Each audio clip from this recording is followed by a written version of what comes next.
किसान की बेटी।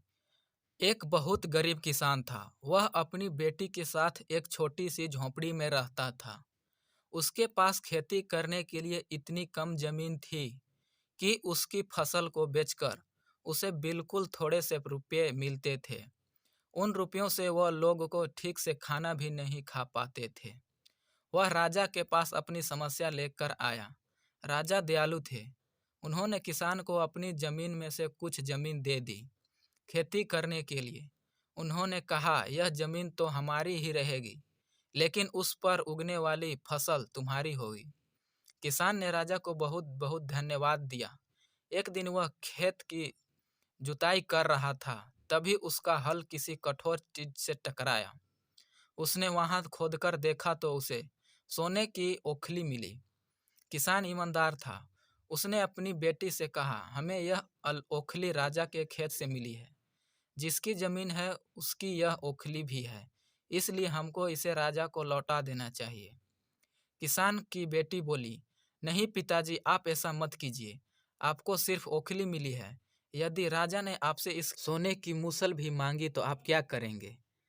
आप इस ओखली को अपने ही पास रखिए। लेकिन किसान को यह बात ठीक नहीं लगी।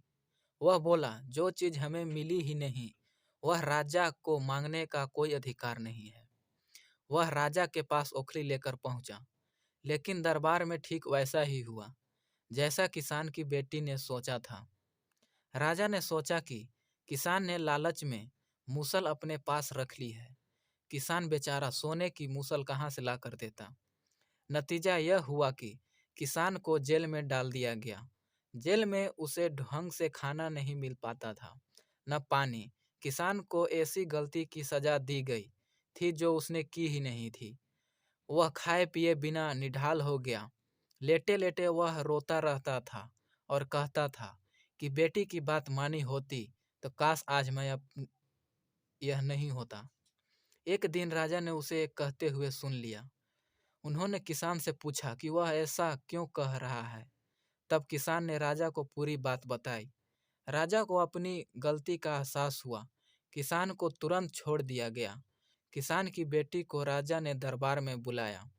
उससे बातें करने के बाद राजा को पता चल गया कि कितनी बुद्धिमान है।